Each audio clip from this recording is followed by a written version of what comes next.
So today I have a cheaper end Naya Zoo build for y'all. Sorry I hadn't been uploading much on the Magic side. I stopped playing MTGO for a little bit, and I've had a lot of stuff going on. Um, but I'm back, and hopefully I can start making these again. Um, all right, so we're gonna start off with creatures, starting at one drops, and we're gonna go through there. All right, first up we have a playset of Loam Line, 1 white for a 1/1. Loam Line gets +1/+2 as long as you control a forest. Um, Pretty good. I mean, it's just a Curd Ape essentially. Um, Very, very needed. Um, I'd use these to replace Curd Apes if you couldn't get a hold of them. Which sadly sometimes that happens because I had to go to like 5 traders just to get Curd Apes. But moving on, we're running 4 Ape, 1/1 for a red. Ape gets +1/+2 as long as you control the forest. Pretty much the same thing. Here's the big hitter in the deck. Wild Nacatl, 1/1 for a green. Wild Nacatl gets +1/+1 as long as you control a mountain, and it gets +1/+1 as long as you control a plains. A 3/3 for a green. Yeah, I'm okay. I'm good with that. Then we're running 2 Experiment 1s. A 1/1 for a green with Evolve. Whenever a creature enters the battlefield under your control, if that creature has a greater power or toughness than this creature, put a +1/+1 counter on it. It also has remove 2 +1/+1 counters from it. Regenerate him. Say you need a big blocker, don't need to lose your dude or anything, so just chump block that and then just remove them. And it's also a 3/3 for one, pretty much. Most of the time it's going to be a 2/2 though. Then we're running 4 Flint Hoof Boar, 2/2 for one in a green. Gets +1/+1 as long as you control a mountain. And it also has pay a red. Flint Hoof Boar gains haste until end of turn. Very good card. Thought about running Burning Trees in here, but I think that'd overextend with this deck. So I didn't put it in here. Then we're running 2 Pride Mages, 2/2 for a green and a white with Exalted. Whenever a creature you control attacks alone, that creature gets +1/+1 until end of turn. Also has pay 1, sacrifice Pride Mage, destroy target artifact or enchantment. That's pretty much our enchantment hate in this deck. So a very good card. Legacy staple. I mean, it's just all around good. Then we're running 2 Scavenging Oozes, 2/2 for one in a green. Pay a green, exile target card from a graveyard. If it was a creature card, put a +1/+1 counter on it, and you gain 1 life. Kind of needed for graveyard removal. I mean, we have more stuff in board for graveyard hate, but this works very well with main deck. Then we're running 3 Loxodon Smiters, 4/4 for one, a green and a white. Can't be countered. If a spell or an ability an opponent controls causes you to discard Loxodon Smiter, put it onto the battlefield instead of putting it into your graveyard. Just pretty much a big 4/4 beater. It'll help with Experiment 1, and just an all-around good card. I mean, you could run it or Obstinate Baloth in the board. Uh, just cause, I mean, it gains you life if you wanted to run that aspect of it. I chose not to do that though. Then we're running 3 Gore Clan Rampager, a 4/4 for 2, a green and a red. Trample with Blood Rush. Pay a green and a red. Discard Gore-Clan Rampager. Target attacking creature gets +4/+4 and gains trample until end of turn. This card is so amazing. You need this in here.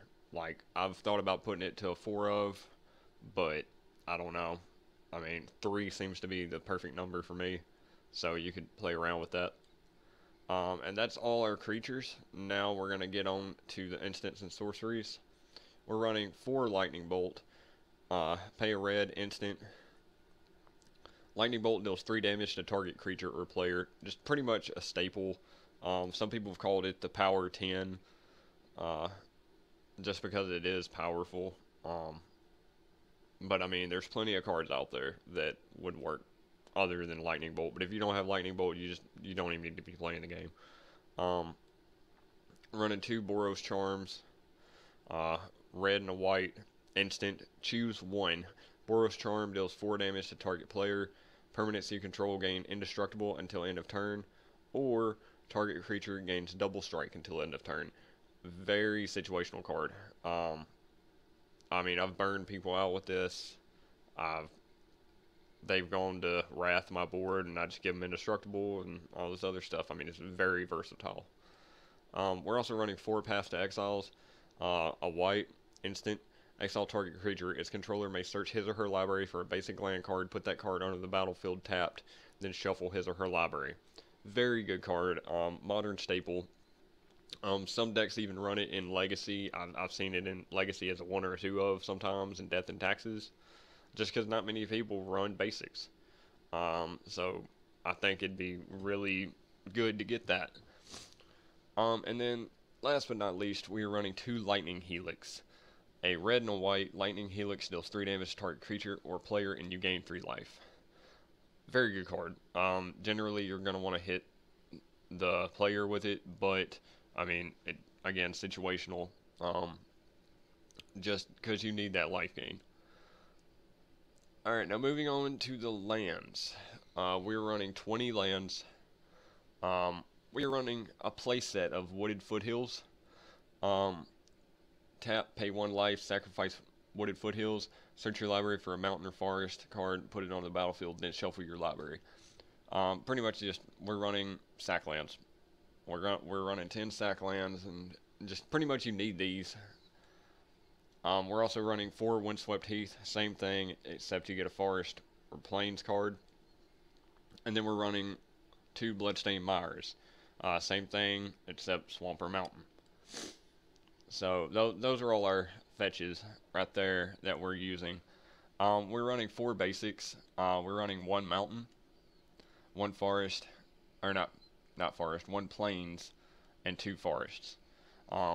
Just kind of because of Path to Exile. If our stuff gets passed, we can do that. And now the shock lands that we're using, we're running 2 Sacred Foundry. It counts as a mountain and a plains. Enters the battlefield, you may pay 2 life. If you don't, it comes into the battlefield tapped. All these are going to be like that, but this counts as a mountain plains, so you can fetch it up. We're also running 2 Stomping Ground, which is a mountain forest. Same thing as the Sacred Foundry. And then we're running 2 Temple Garden, and it's a forest plains. Same thing as all those. So just pretty much it's first turn, get whatever you can. I mean, you're going to be taking 3 more than likely first turn. I mean, and it happens. But that's the main deck. Now on to the sideboard, which is really quirky, we'll put it that way. This is on personal thing. We're running 2 Aethersworn Canonist, a 2/2 for 1 and a plains artifact creature. Each player who has cast a non-artifact spell this turn can't cast an additional non-artifact spell. This is mainly against your storm combos. That's literally all it's in there for. And also against control decks, which seems kind of weird, but it actually does help. Then we are running 2 Thalia, Guardian of Thraben, 2/1 for 1 and a white legendary creature. First strike, non-creature spells cost 1 more to cast. Again, against storm, against control, very good card. Has won me a lot of games. We're also running 1 more Qasali Pride Mage. I've already been over that, but there you can just look at it. Running 2 Destructive Revelry, a green and a red instant, destroy target artifact or enchantment. It deals 2 damage to that permanent's controller.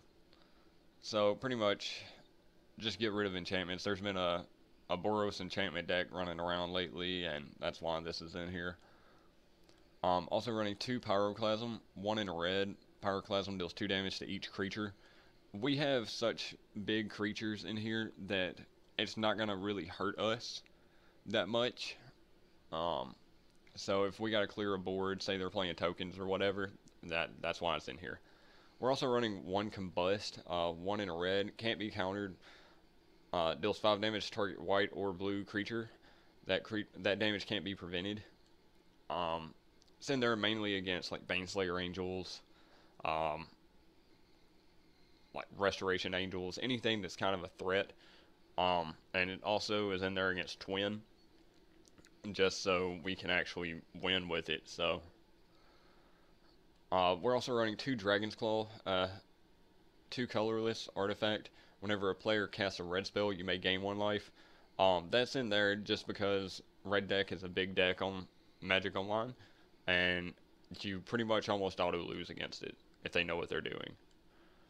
We're also running 1 Loxodon Warhammer, 3 cost artifact equipment. Equipped creature gets +3/+0 and has trample and lifelink, and the equip cost is 3. This is in here because of sometimes you do need that life gain. This would come in against mono red, just to try and get that life gain, and try and win the game faster. And then we're also running 2 Tormod's Crypts, 0 cost artifact, tap and sack it, exile all cards from target player's graveyard. This is our other graveyard hate. Relic of Progenitus would be a lot better, just because you could draw a card off of it, and it doesn't target. But I didn't have those, so I put in Tormod's Crypts, and they've been working just fine, because I hadn't seen a lot of Leyline of Sanctities. So, but yeah, there's the deck, and I hope y'all enjoy. So we'll see you in the next one.